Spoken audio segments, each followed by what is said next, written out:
What's going on, guys? We're going to take a quick look at Apple here. So Apple was down $4.86 on the day. This stock got absolutely hammered. So it did break down through the linear regression channel 50 line. I was looking at Apple short today, 126.05. Had a low price at one point in time of 124.17. So that provided a good little opportunity there. There was a good trade, about $1.50, $1.65, somewhere in that range. And as a day trader and as a scalper, you can't really ask for more than that. If you're having trouble finding consistency in this market, or you're having trouble finding just consistency, period, one thing that you need to do is stop trying to be so greedy. Stop trying to stretch out the trades. This is not a market where everything is just running and running and running, unless you've been shorting for the past 8-9 months, just kind of holding one big long short position for months and months on end.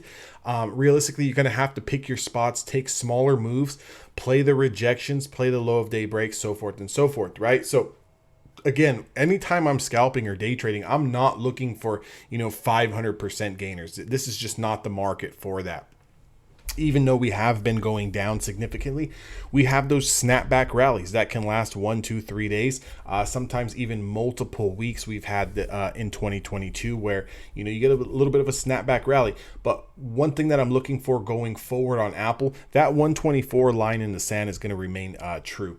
We do have the Bollinger Band sitting at 123, and we're looking at the daily chart here. So, depending on what tomorrow wants to do, if there's going to be a day 2 rally, just understand that you got about $1 worth of room to kind of continue to play with Apple. Now, you could see a little bit of a dead cat bounce in the overall markets as a whole, and we could see an actual inside bar day. That means that we don't break above today's highs, and we really don't lose today's lows, and we kind of just close right back in the middle.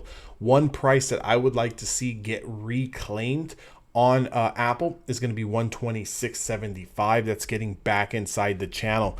If we can get back inside this channel here, there might be opportunity for a little bit of a scalp, a day trade long into the 5-day moving average, sitting at about 128 and some change. So again, another dollar room there. If we close over that 5-day moving average, you've got couple of dollars worth of room into that 130.50 spot, which is a 10-day moving average. And for me personally, I'm not going to actually push my chips in the middle of the table to actually go risk on with Apple to the long side until we can close over $130.50. With that, my next price target on Apple would be 134.81, which is a 20-day moving average. So all I'm looking for tomorrow is some kind of consolidation, some kind of light bounce. If we get the washout through 124, I'm going to look to take 50 cents, 75 cents, $1 if I'm lucky, right? Again, just because we have these technical levels doesn't mean that it has to go there.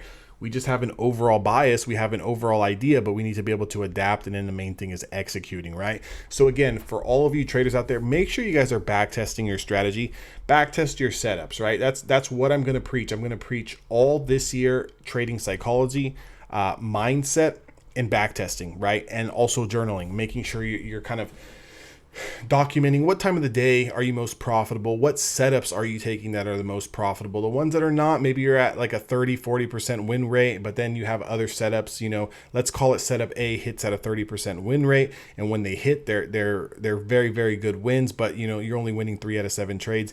And let's say you have another setup that's allowing you to win 5-6 times, but they're not maybe as big, but they're more frequent. I would focus more on setup B's than setup A's. A lot of times traders, especially newer traders, get so fixated on trying to trade those setups where that gives them the biggest bang for their buck. Okay.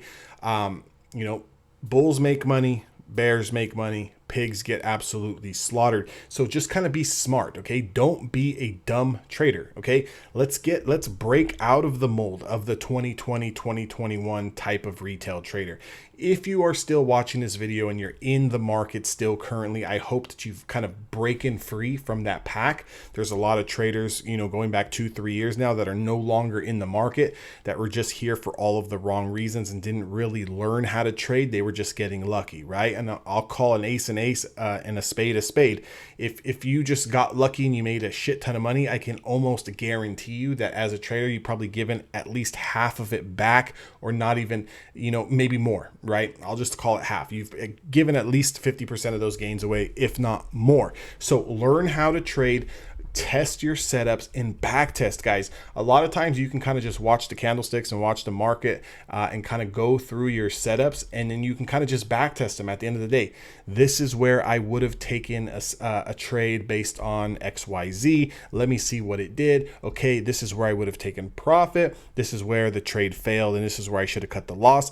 If you do that time and time again, day after day after day after day after day, there was a point in time 6-7 years ago where probably legitimately for 3 or 4 months, I was watching the market every single day and just mentally taking trades. Okay. I never even clicked buy or sell. I was just mentally looking at the setups present themselves. And I was telling myself, this is where I'm going to get in. This is where I want to take profits. If the trade doesn't work, I need to get out here. And I would just do that day in and day out, day in and day out. And as I got more comfortable identifying those setups, I started to play 1 contract and then 2 contracts and 3 contracts, and just started to slowly increase my size because I've seen those setups time and time again.